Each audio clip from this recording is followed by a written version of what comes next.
What's up, everyone? We are back for another episode of the Pair Program. I'm your host, Tim Winkler, accompanied by my co-host, Mike Gruen. Mike, what's going on, man? How are you? I'm doing great. Took a couple days off, rested, and ready to get back to doing some real work and hanging out with you guys. Real work. What does that mean? No, like back at work. Yeah. Have you seen the second Avatar yet? The Way of Water? Nope. Not a fan of Avatar? I haven't seen it. Sorry. You haven't seen? Have you seen the first one? Probably. Okay. It's been a long time. Haven't seen it. Wow. Right. No, you haven't. Wow. You haven't. It's either you have or you haven't. Yeah. It's probably it's one of not the then. Top grossing movies of all time. I understand that. I've seen a lot of good movies, but yeah, probably not that one. Okay. All right. Well, sorry to watch the first one. What about you guys? Have you seen it? The new one? I've not seen the new one yet. I just watched the old one, the first one, with my daughter to kind of get her. She hasn't seen it yet. She's a little bit too young for it before. So we're getting ready for it. This week sometime we'll probably go. Yeah, I was reading. What about you, Haytham? I haven't watched the second one either, but I love the first one. I just watched the trailer for the second one. I'm not super excited about it. I don't know if it's because of, has been so long since the first one. Right. Not sure, but I will definitely give it a shot. That's what I was reading an article about, is that it's been like 14 years. And they said that they were waiting for the technology to kind of catch up to really capture what they want to capture. But what they've recorded to this point, they say they have enough content to cover the next 3 of the series, which is wild. I read somewhere, I guess in the second one, Edie Falco is in it as a primary character some way. And apparently she shot her scenes so long ago that she assumed that the movie already came out, like flopped or something, and just had no idea that it hadn't even come out yet. That's hilarious. Wow. Well, let's go ahead and give the listeners a heads up on today's episode. So we're going to dissect, could call it a debate, but basically 2 points of view that are centered around hiring different kinds of engineers within startup environments, and specifically, generalist types of engineers versus specialist types of engineers. So, oftentimes we have a lot of founders, CEOs, CTOs that have maybe a strong stance on this one way or another.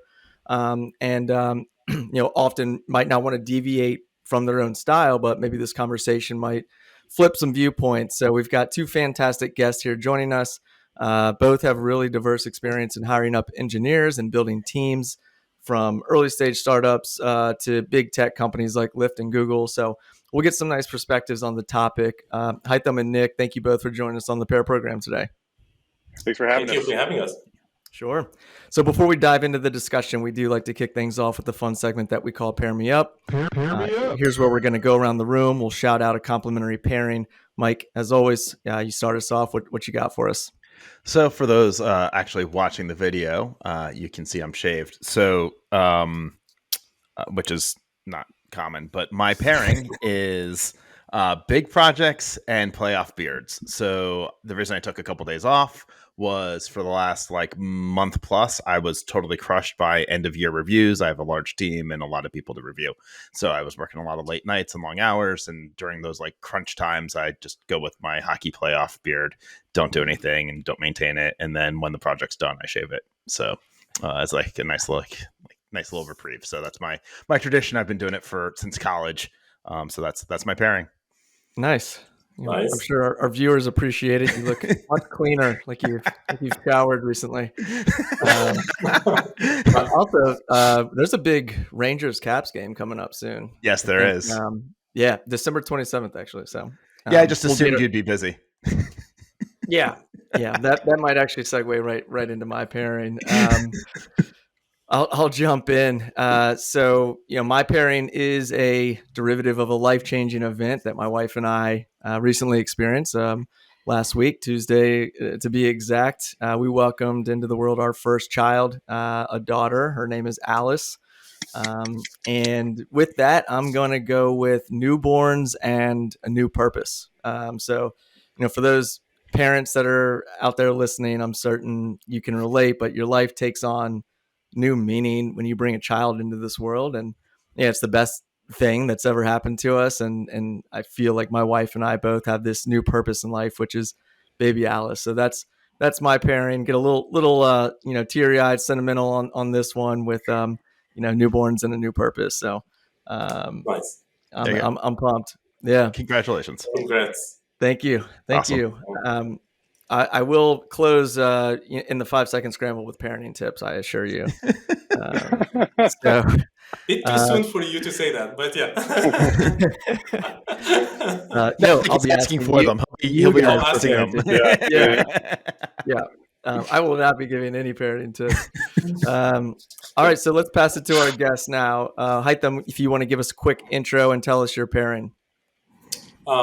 Sure, I be very hard to top what you just said, but so I'll go a bit classic. I do like driving and listening to either podcasts like this one or audible books for my normal routine. I used to drive about like 40 minutes or so, every day, going in and out of work, and just listening allowed me to catch up on a lot of reading and learn a lot for the past few years. Cool. Do you have any favorite podcasts that you recommend aside from the pair program? I know, is that paid advertising? That's right. I do like the Software Engineering Daily when in context, I guess. But I also loved Serial. If you haven't heard of it, it's amazing by American Life, if I remember correctly, and Sarah Koenig. And it's all about real world stories that they're sort of news reporting. And I think I have quite a few on my list, and you just turn on the latest, recently, added podcasts to that list, and you just listen, get sucked in. Which did you say Serial? Yes. Serial has incredible production value too. Yeah. It's the story on Adnan. They did the. Let's say it. Yeah, they did the Netflix, or was it HBO? One of the two. It was so good. I mean, I remember watching like the documentary, but then there's like a mini docuseries that just recently came out, and it's so well done. But I agree with you. Check that out. I have not watched that, but the podcast was awesome. Awesome. Yeah, I'll send you the link to it. But good stuff. Nick, how about yourself? A quick intro and your pairing. Yeah. So hello, everybody. I'm Nick Peddy. I'm the CTO for CLEAR. I've been an engineer and an engineering leader for all of my career. I'm happy to be here. Gosh, my pairing is going to feel so self-indulgent now as compared to the profundity of parenthood and educating yourself, things like that. But I'm thinking very seasonal because here in Washington State, it's been dumping snow. It's extremely cold outside. My wife is Vietnamese, and on days like today, she likes to make or sometimes we order in pho. And so the winter season, that's cold snow and that warm broth. Oh, it's just a delightful pairing. Made my mouth water a little bit just thinking about it. Absolutely. I think this is the second appearance of pho on a pairing. So it's one of my go-tos too. So, are you heavy on the sriracha? You going heavy on that? I load it up, man. I throw the basil in, I throw the lime in, I throw the sriracha in. Yeah. So good. In our family, we do a soup day. It's a little tradition we started after moving here to the cold West. We just take soup and go out in the cold in some park or something and just have soup. I don't know, maybe that would be my second pairing. Like a good tradition. I like that. But it's awesome. Yeah, love the pho. Yeah, love the pho. Cool, that was great. Let's go ahead and transition into the discussion for today. So, as I mentioned, we're going to be talking about hiring up engineers into startup environments and breaking down some of these maybe pros and cons of hiring up a generalist versus a specialist, these different types of profiles. And so there's a lot of research out there that's maybe made the case for both sides here. I was doing a little bit of digging on the topic as well, and a couple of journalists, for example, like David Epstein, wrote a New York Times bestseller called Range, which is Range: Why Generalists Triumph in a Specialized World. So he's making the case that hyper specialization is something that's instilled in all of us since grade school, but it might be a little bit overrated, and believes we should encourage range. And then alternatively, leaders like Malcolm Gladwell, who's another journalist, put out a pivotal book called Outlier, which makes the case that specialization is what contributes to high levels of success. And so now we want to think about these implications in the context of hiring up maybe technical talent, specifically in startup environments. And we'll cover this from mid to senior level all the way up to leadership level. And I'm just going to jump into it at this point. Start with you first, Nick. Maybe you can shed a little bit more light for our listeners and expand on the journey to get to your current role as the CTO at CLEAR, and then a little bit more on the size of your company tech teams that you're responsible for. Yeah, absolutely. I would say that it's probably been just the last few years of my career that I have sort of like emotionally accepted the idea that I'm not a developer anymore. I haven't like written code for a paycheck in probably like a decade or more, but in my heart, I still am, and because that's been the majority of my career. So, I spent a good chunk of time at places like Amazon and PayPal. That was probably about 15 or 16 years right there as as an IC of some form or another. Eventually, I had an opportunity towards the latter end of my time at PayPal to really be sort of in like I wasn't managing people, but I was sort of leading a very large team in a sort of an indirect capacity as like a very senior architect. And it finally clicked for me like, hey, if I do this right, I can sort of become this outsized leverage for the rest of the team. And the impact then that I can have is far greater than I could have it even at the most senior, most deep IC that I could imagine. And ultimately, what I care about in my career is impact and doing things that matter to people. I don't need to be curing cancer per se, but it needs to be something of value and something meaningful to people from a product and sort of society perspective, right? So every role I've had since then has been sort of measured attempts at growing my leadership capabilities at increasingly larger sizes of scale, starting with like early stage startup. Like, first day was sitting around the CEO's kitchen table at their house because we didn't have an office yet early, right? All the way up through late stage to them IPO. I think you were at Lyft when Lyft IPO'd, right? Mm-hmm. Yeah. So I was at Uber when Uber IPO'd on the other side of things, right? Yep. And then going all the way to the other extreme at JP Morgan Chase, pretty much the largest organization you can imagine, and now at CLEAR maybe a little more in between. CLEAR IPO'd last year, scaling up and maturing in a lot of ways. I've got a good size, couple hundred people in terms of engineering organization, and so a lot of my focus now is just really on how do I build really great teams and help them, create leverage. Excellent. Yeah, and we'll pick at that here in just a minute, but let's transition quickly over to Haytham if you want to provide a little bit of background for our listeners as well on your journey, and then obviously expand a little bit more on what's going on right now at Union.ai. Sure. Yeah. Thank you for the opportunity. So, my name is Haytham Abuelfutuh. I'm originally from Egypt, and I have worked in a few big corporates, worked for Microsoft, Google, and most recently Lyft before starting Union with a few amazing co-founders. Also, by the way, generalist engineers. So we'll talk about that in a bit. Nice. And I got the opportunity to work, as an IC for most of my career. I've done management, I've done tech leading, and I've seen the, maybe across, if there is some dividing line between generalists and specialists, I have definitely worked with people who at least categorize themselves or as one or the other, and I think there is a lot of value that both can provide, and a lot of value that I sort of found myself within a team can provide to both of them. So there's definitely, I would say, more collaboration than competition between the two roles. At Union, we started the company about 2 years ago with the mission from the name, to really unify the ML work space the tooling and the processes and just the effort, and make it super easy for companies that need to adopt ML as their part of their business to just iterate, ship things quickly, and bring in the efficiency that we have as an industry have built over maybe 15, 20 years in software engineering over to this ML first world. Awesome. Yeah.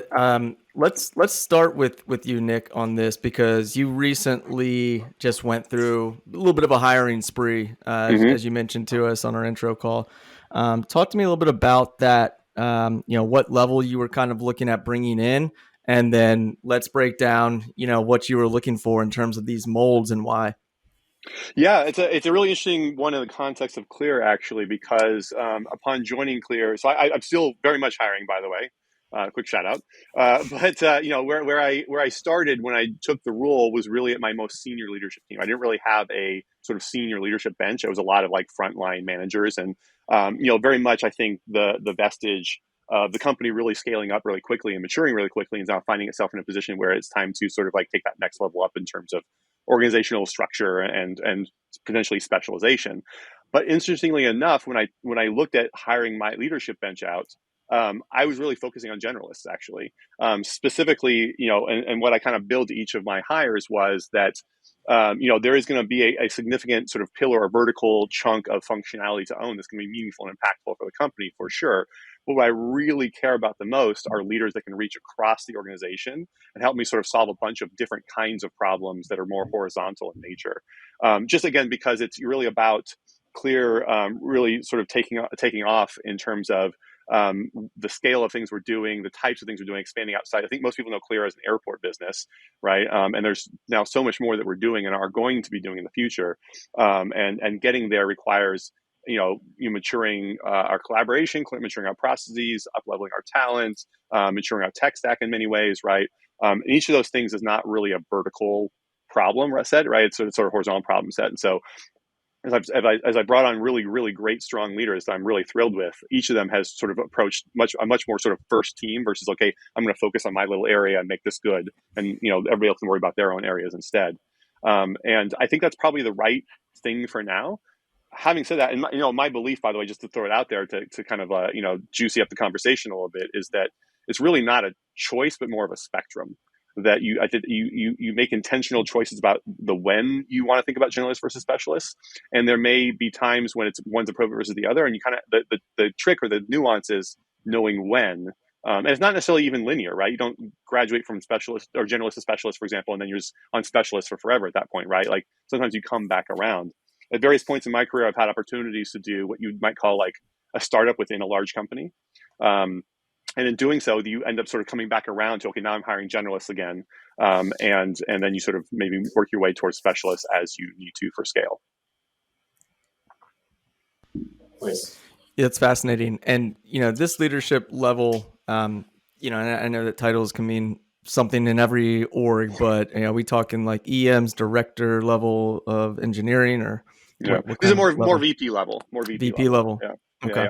Yeah. And especially, depending on the size of the company, especially at the more senior levels, those titles can be a little squishy, right? Sure. A little bit like, what's the difference between a VP and an SVP when you're talking about like a 200-person engineering organization, for example, right? And there are differences, but they might be like, subtle, right? And so I tend to think about, and then this goes back to the whole, how you establish that bench and how you work in generalist is, I tend to focus on how do we grow into the organization, right? So you may have a title that's a little bit squishy and feels like a little bit overinflated now, but like in a year or two, as we continue investment, as we grow the organization, it's going to make a lot more sense, right? And so you want to kind of, I think about hiring generalists for the long term in that respect.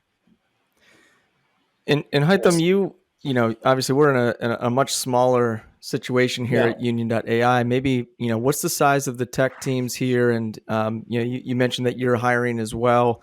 You did plug, you're looking at generalist. Tell me about that strategy and why you're going that direction. Yeah. So we are a much smaller, like younger company and smaller team as well. We started with 5 people. We have grown the org to about 35, I want to say now. Most of them are engineers. I think we are at like 18, maybe. I don't have the latest numbers, but about, let's say, 18 tech, and then some miscellaneous roles. There's like DevRel and tech writing and others. And I think the way we started thinking about this when we started is you do want initially generalists, because the kind of things that you will need to do are just so flexible and a lot of unknowns that you cannot, any way you make it, you will not make the right choice picking the right specialists to do every little thing you want, right? And they will be probably underutilized because there isn't enough of that sort of specialization in the beginning. Even though later on there will be a lot more, but in the beginning you want people who can be very flexible, can jump around roles, can even go up in like management and then down BIC. Like you want generalists in very different dimensions, I guess, if I can describe it that way. They can even be sometimes engineers, sometimes non-engineers, and be product management and maybe customer sales.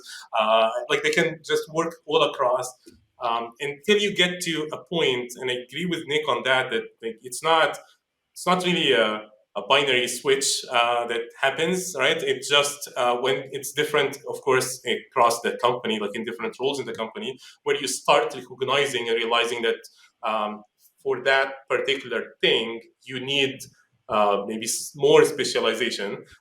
It's not just doesn't have to be a specialist, right? Like somebody like full-time specialist, but more specialization for certain things. One of those things that we recognized like very early on is like the customer facing, the support and the customer success and so on. People who reach out like DevRel, there's marketing. There are some, I would say, roles that are much further apart than others, and for those it was a bit easier to target and find specialists for. But if you're talking about maybe product and engineering roles, maybe they're closer together. That a generalist or some generalists can span across that spectrum.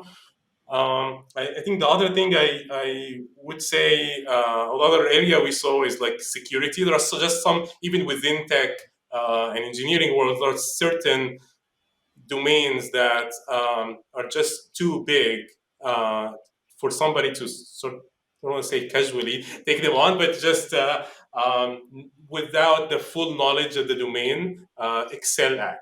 And security is one of them. If like you're doing deep ML engineering is another. There's just some areas that are still very hard to sort of pioneer and make impact in if you're not already sort of deep in the weeds prior to joining a role. So definitely started with generalists to scale out the entire company, and then started picking up areas where we want to hire more specialized people. I think security is definitely, I think, an area where. Sorry, Mike, cut you off there. I was just thinking, like, security is definitely a really interesting area where the generalist to specialist transition can be like really kind of obvious, right? Because you can actually go quite a ways with software engineers and just like really basic but like solid like security practices, and then at some point you reach a point where you need somebody who's got that depth of expertise to jump in and sort of take the reins. That's exactly what I was going to say. Yeah. You could have you can actually do more damage in a way if you have someone who kind of knows security but doesn't really know what they know or don't know what they don't know, and next thing you know, you're in worse situation. And I think the same is true with ML. Like I think I've met a lot of people who think they really understand machine learning, and then they don't realize how biased their models are and all the terrible things that they've done.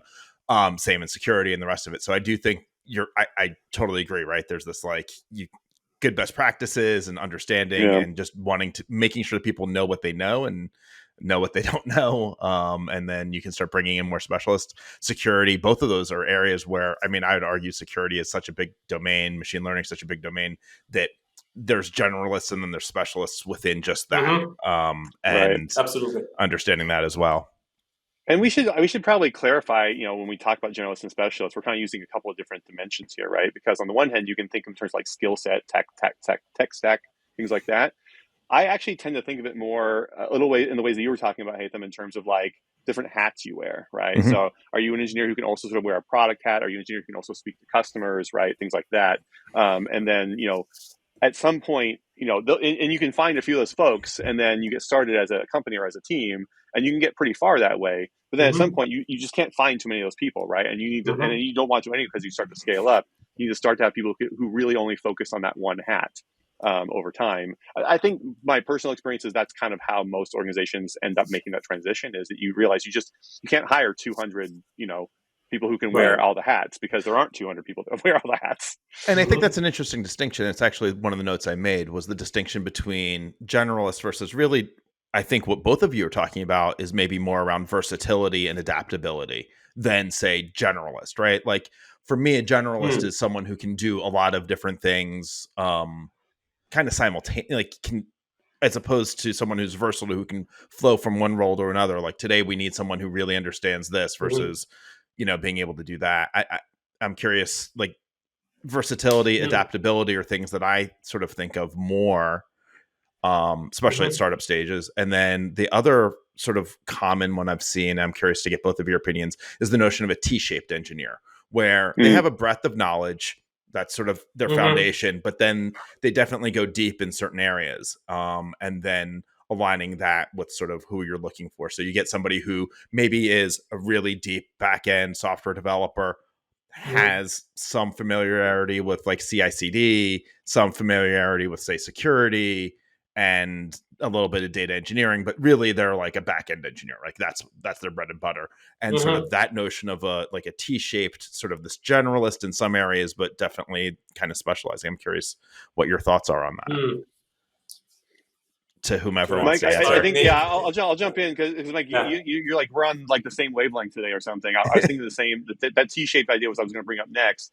I think CLEAR has a really interesting example of that in biometrics, right? Because biometrics is a place where you want deep specialization, and we have that.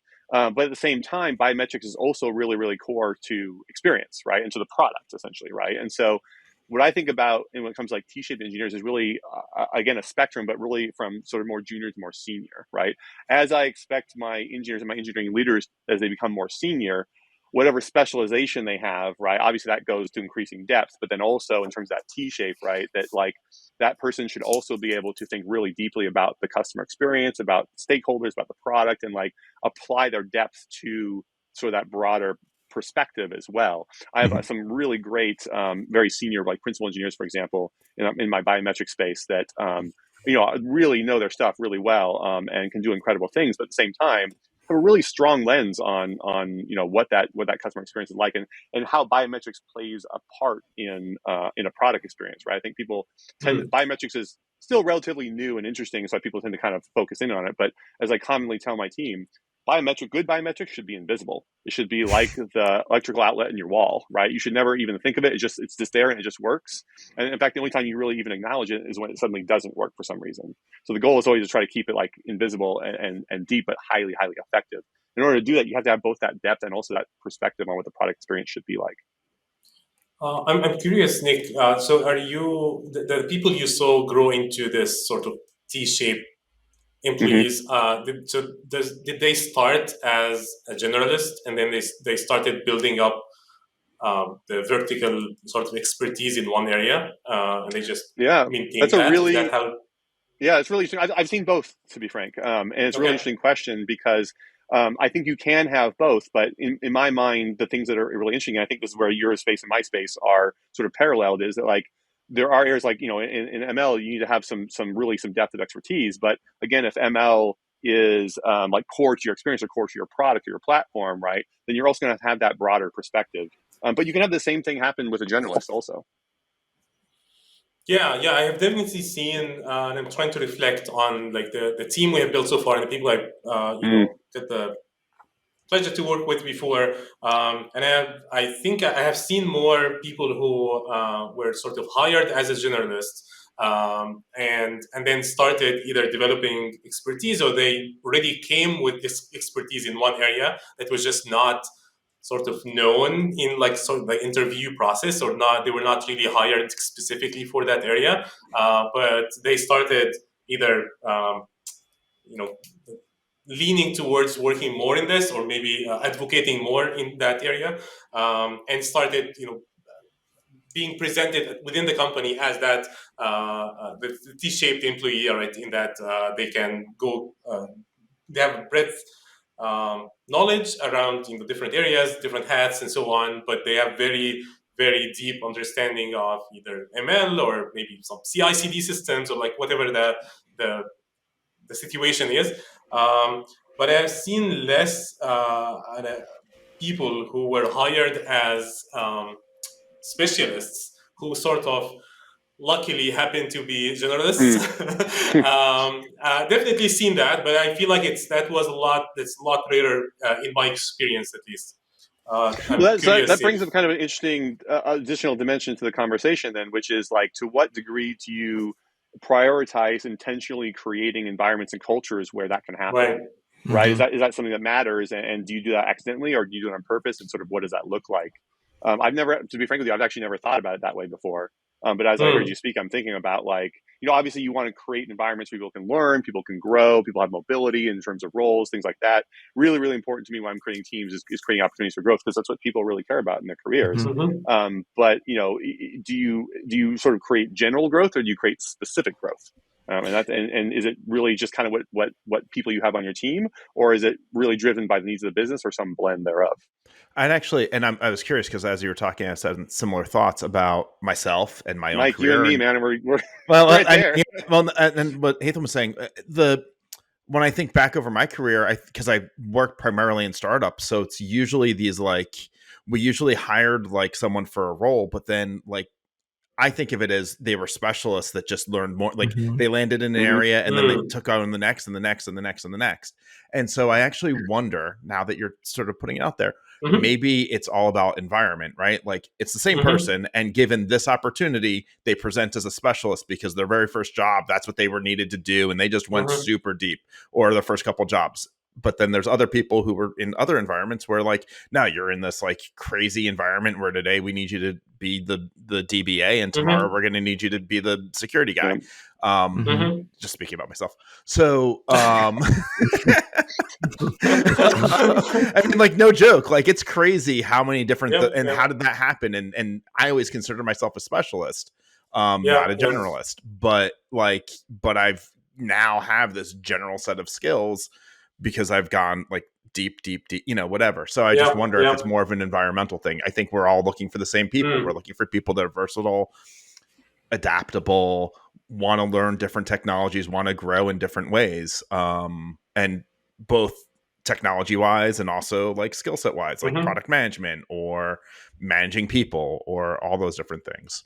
So maybe it's the same type of people that we're looking for. It's just opportunity. We see a lot of, whenever we're working with a founder on a search, the types of customers that we partner with are anything from like seed to Series E, F.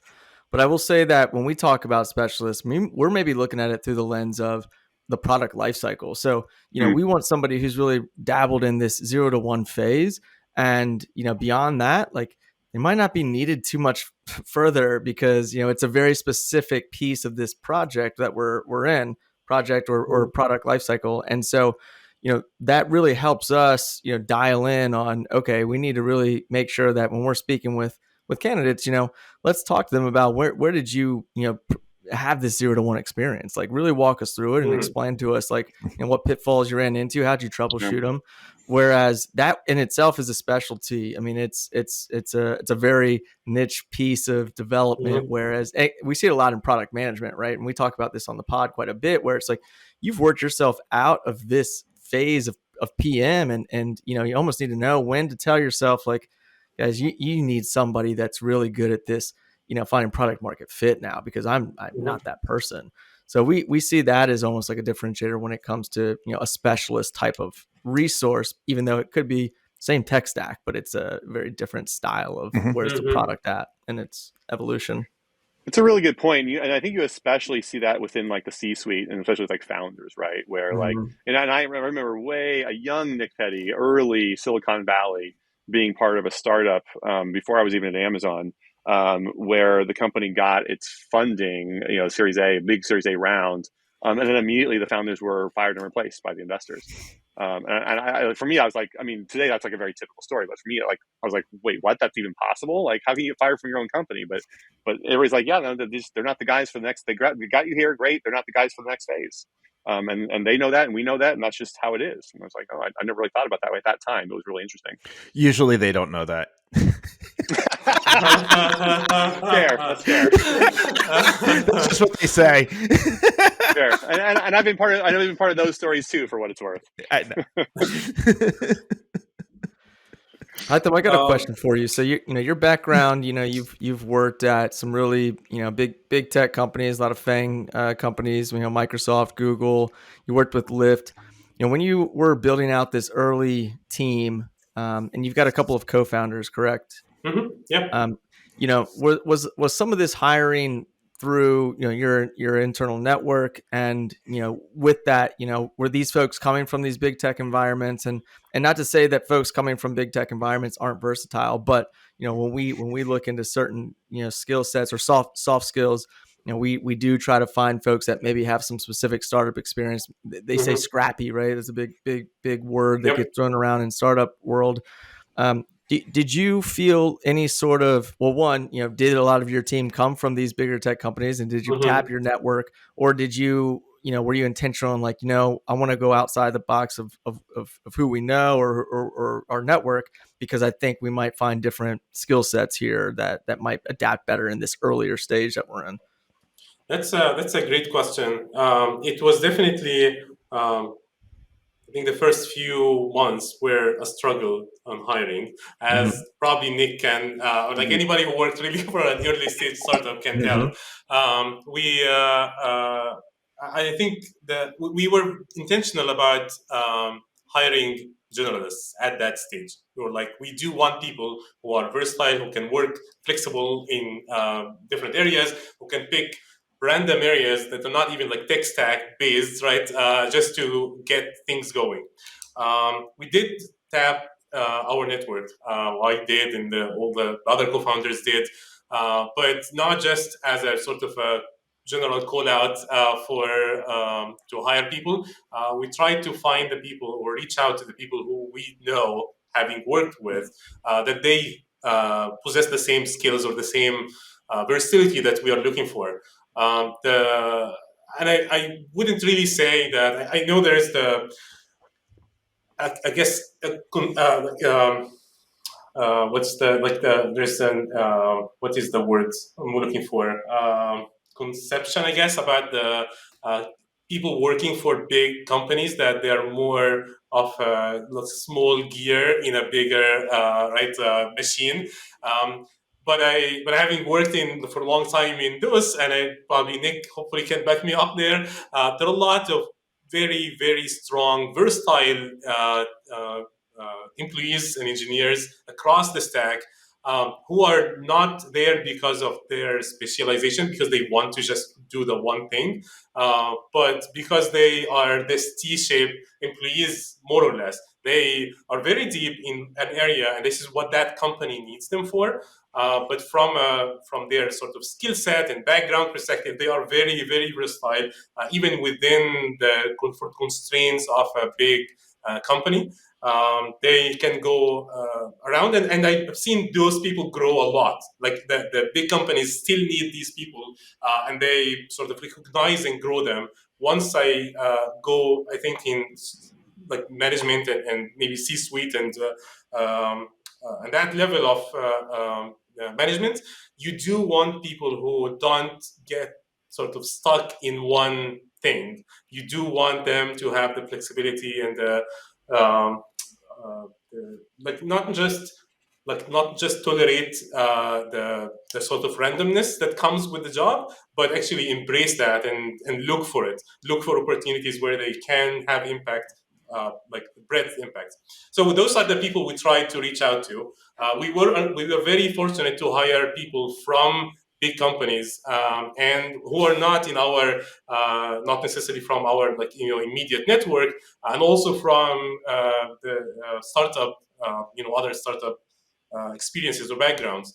And I think the mix that we ended up with is amazing, because in big companies there are a lot of best practices that engineering teams by default sort of embrace, and just the culture and the way things work, the compliance, and the sort of the right way of developing and deploying services. People see that and they experience that, and they want to bring that over to wherever they go.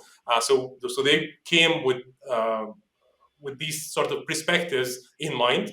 And then we got people from startup backgrounds where they are, as Mike said, like very scrappy, and they were like, you do whatever it takes to ship the thing, right? I think Facebook is famous for the, what was it? Ship fast and break things, I think is what, or some variation of that mindset. And we have people, and we do need the mix, right? We cannot work with only one kind of people. And I think the power comes from the culture you build in the company to allow both of them to strive and just get the best of both worlds. I totally agree with that. In fact, I would say that it really has less to do with the size of the company and more to do with the kinds of things that you work on in that company, right? And certainly bigger companies will lend themselves more to people who are more comfortable with sort of just like taking that one role and just seeing that out for the next 10 years or whatever, right? And you just show up and do good work and you get promoted on a regular basis to a certain extent, and it's nice and comfortable and good. And there's nothing wrong with that per se, but some people can't sit still like that, and they have that sort of natural curiosity and sort of mind for growth, right? And then you can still find great things to work on that will ultimately get you there.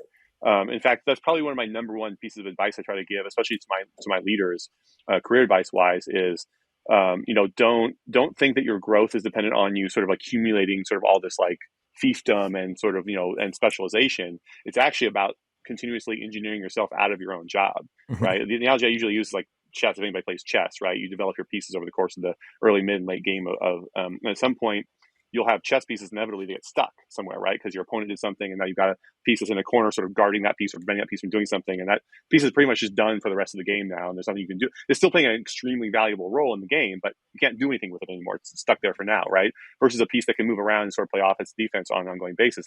From a player's perspective, that's a much more valuable piece to have, right? And you can do lots of things with that piece. So I always tell my leaders, make yourself a knight or a rook. Don't make yourself a pawn, right? Like, like make yourself, engineer yourself out of a job, make yourself able to move all the time. That's where you can advance your career and continue to grow that generalization and the specialization. Yeah, like the chess example, Mike, for you, we can break it down for checkers. Like, thank you, I appreciate that. I was expecting that, or you just call me a pawn. So either way. Yeah, there's a few other rabbit holes we could go down on this. We didn't get to all of them, but some of the things that we might want to build on for future episodes. We're going to include like I think we're not talking about it, but kind of talking about it of like diversity hiring, right, and why this is so critical, in how we approach this, not just from the specific skill set perspective, but different genders, backgrounds, races, all of these things, bring together this pool. And I think this culture that you want, not everybody's the same here. We're getting different inputs. So that was an area that we didn't fully get to. And then, how you structure your teams, I think, is one that we're probably going to also build an episode around, because everybody's got a little bit of a different style to it. But these different pods, right? Do you really want? Maybe you want this specialist kind of lead, but then the folks that are reporting in might be a little bit more of these generalists. But we can table that and store it in the bank for another recording. But any last words on this? And before we transition into the 5-second scramble, anything that comes to mind that you wanted to throw the cherry on top, Nick or Haytham? My last thought would just be that I think that, like most things, like I said at the beginning of the conversation, it's a spectrum and it's an intentional choice that you make. And it's not like there's not anyone like, oh, you always do it this way, then that way. I think that no matter what the situation you're in, you always have to think sort of holistically and make intentional choices and then reevaluate those choices ongoing, because it's never going to be the right answer, in perpetuity. Yeah, I totally agree with that. I think it's very important. The intentional part is very important, especially as the company grow. You cannot every hire is very valuable and very costly, and they have to be the net positive for the entire company, the life of the and the rest of the team. I think one other thing I wanted to add to the same thing. Just got sorry, my mind just blanked for a second. Sorry, yeah, I totally blanked. I forgot what I wanted to say. It was going to be profound, though, I bet. If you want, I'll talk for a little bit and buy you a little bit of time. I do have a final thought a little bit about the hiring it's a lot of times I approach it like I'm building a mosaic, right? And the reason why I'm bringing this up is because I think when you're hiring, while you may have it in your mind that you want to have this person or this role or this whatever, like understanding that you're building a team and you're building the team on the fly. So it's not like putting a puzzle together. You don't have all the pieces.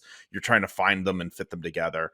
And so even if you do have you sort of have in your mind, like, I need this type of person, like being more open to, okay, someone with that skill set, but maybe they are generalists, but or that T-shape, like, or whatever it is, and trying to you're filling out an entire team. And so, you hire one person and that might help inform you who else you're going to end up hiring, and to sort of just be open to those possibilities of like, oh, maybe if I bring in this person, then I don't need as much in this other area, or vice versa. So yeah. I'll piggyback on that real quick too. So we partner often with venture capital firms on hiring up for their early stage portfolio, so primarily seed and A. And with that, we oftentimes will just have, and when it comes to leadership positions, we see a lot of times they don't even post these roles because they just need to talk to people. And I think through talking to people, it's not about what's on your resume per se. I mean, there's definitely gonna be some things that jump out, but you'll start to see like profiles, and these profiles will start to carve out like, oh, I didn't realize that there was this type of person either, or that you can combine this and with this, and it'll almost open your mind up to getting out of this one lane. So we oftentimes will have on a monthly basis, like, hey, here's like 3 directors of engineering. Each of them has a little bit of a different flavor, and they just want to have a conversation, and through that conversation figure out like, there is a role here for you. And we didn't even know about it until we saw this profile and had that conversation. So I think like not being so rigid on like, you got to build this org chart and every job description's got to be structured. And it's like, be open to the conversation, especially in the early stages, I think, in leadership types of roles, because you're going to see a lot of different folks, and they might also just influence you to go down some paths that you weren't originally considering, just by having that talk. So absolutely. Quite right. Yeah, I think I remember what I was saying. Yes. It's about flexibility too. So I have also seen people's preferences change, and the person you hire for one role, like maybe you hire them as a specialist or a generalist, and they after working with them for a bit, they decide that they want to dig deeper in one area and become a specialist there. And I think being able to recognize that and not box people in certain, in one model or another, gives your team like just immense power, and just so embrace that too, to the leaders who are building these teams. This comes with the job, being a generalist too, having to navigate all of these situations, and the person you hire for one job may end up being excellent for a different one. Absolutely. Well said. Good stuff. All right, let's go ahead and wrap up here with this final segment called the 5-second scramble. So I'm going to ask both of you all a series of questions. You try to give me your response within 5 seconds. We're not gonna, throw the horn on you and kick you off the air if you don't. But try to keep it short and brief. It'll be kind of this rapid fire Q&A. Some business related, some personal. So I'm going to start with you, Haytham. So first and foremost, what problems are you solving at Union.ai? Unifying ML tools, tool chains, and giving ML engineers one view and end-to-end platform to do it all. Who are your if you users? want more, sorry. okay. All right, you're asking a series of questions. And I think as I answered the question, I was like, is that what he was asking about, or actual like engineering problems? Who are our users? ML engineers in different companies, big and small. What type of engineers would thrive at Union.ai? Come with curiosity in mind and wanting to learn.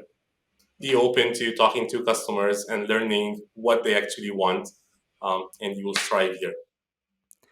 What's your favorite aspect of the culture at Union.ai? We are a global culture, and I embraced that early on, and I love it. We hired people all around the world, and I'm enjoying this so much. As a founder leader of a startup, what is the number one thing that you'd say keeps you up at night? Making sure we are solving the right problem, and I keep questioning that every day. Did we spend the day today solving the right thing for our customers, or should we change that? What's your favorite country that you've ever traveled to? I have to go with Egypt, my home country. Nice. Bagel, biscuit, or English muffin? Bagels, all the way. That's the right answer. I don't even feel like that's a question. Number one parenting tip for new fathers. Do not listen to parenting tips. I would say that in all honesty, though, you will get a lot of tips and a lot of personal experiences from everyone who sees you with a kid. Take it for what it is. It is a personal experience for somebody else. It may or may not apply to you. So it's more of a suggestion, not a guideline. It doesn't define how your relationship with your kid should be. Yeah, I appreciate that. Yeah, I've heard that before, and I agree. Every parenting style is different. What is your favorite app on your phone today? Probably my Google search app. I'm not for the search functionality, but for the curated news I get on the homepage. Nice. And what is your favorite superhero? Or who is your favorite superhero? I don't think I have one. I'm not into superheroes. I'll flip it then. Favorite Disney character?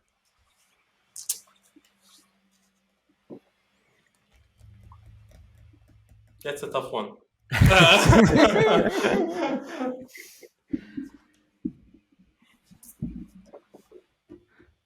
What is your third favorite animal? Oh my God. Thank you for skipping that. Yeah.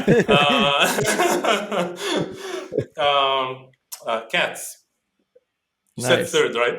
Third. That's so good. So we're doing these videos internally at Hatch as well. And so Thomas is our producer. We wanted to create everybody's kind of like bio. So we came up with like 10 questions that everybody to record, and we're fully distributed so that, going into next year, everybody can kind of circulate them. And he came up with these questions, and one of the questions was like, what is your third favorite animal? And it's just, makes you think a little bit of like, oh man, I don't know. So, it's interesting to hear what people come up with when you ask them their third favorite. Except if you ask a kid that, they'll know right away. Yeah, they will. Yeah. Wait, I knew right away. What does that say about me? What is yours, Mike? Octopus. Oh, interesting. All right. Well, you're not playing the game, so we're not going to ask you any more questions. All right, Nick, let's jump over to you. Fire away. Explain your product to me as if I were a 5-year-old. If you ever have to pull something out of your pocket to prove who you are or what you are allowed to do, then you'll want to use our product to make that easier for yourself. Nice. Who are your users? It's really anybody. I mean, I think identity is foundational in society. And so, again, same example, right? If you think about all different times throughout your day that you have to pull something out of your pocket or your wallet to prove the driver's license or an insurance card or anything like that, right? Any credential, at this point, it's hard to go anywhere without needing something like that. What types of engineers thrive at CLEAR? I would say engineers that have a strong sense of ownership and a passion for the member and the partner experience. What's a top trait that you look for in an engineering leader? Intellectual curiosity. What is your favorite city in the U.S.? Got to be New York. Nice. Sunrise or sunset? Sunset. Number one parenting tip for new fathers. Trust your gut. There's going to be a lot of people who are going to suggest you this thing or tell you you're wrong about something else. And 99.999% of the time, you will know best, even if you don't know how to explain it. If you had one day left to live, are you going to spend it with Morgan Freeman or Denzel Washington? Oof, are those my only two choices? That's it. That's all you get. You get two. Oh, man. I guess I got to go Denzel. So you're going out hard. You're going to party. You're gonna... Yeah. Okay. We're going training day. Going full training day. Yeah. I love that. American Gangster. Favorite Disney character? Dang, I would have done so much better on the superhero one. Oh, let's go superhero. All right. Well, then Batman, of course. Batman. Yeah. Nice. Heard it a few times. It is the right answer. Yep. That's it, guys. That's a wrap. Thanks so much for hanging out with us. And this has been super helpful. I'm sure a lot of folks will consume this and help them with hiring strategies. If there's anywhere specific that our audience can find you, feel free to shout it out. If it's somewhere on LinkedIn, if it's your Twitter handle, whatever it is, feel free to shout that out now. Nick, if you want to go first. Oh yeah, sure. Yeah, I'm just Nick Peddy at LinkedIn. Feel free to reach out. I accept all invites. Cool. And Haytham Abuelfutuh on LinkedIn. You can get the spelling from the episode probably. Awesome. Well, appreciate your all's time, and thanks again for hanging out with us on the Pair Program. Tim, Mike, Haytham, it was a pleasure. Thank you. It was awesome. Thanks so much. So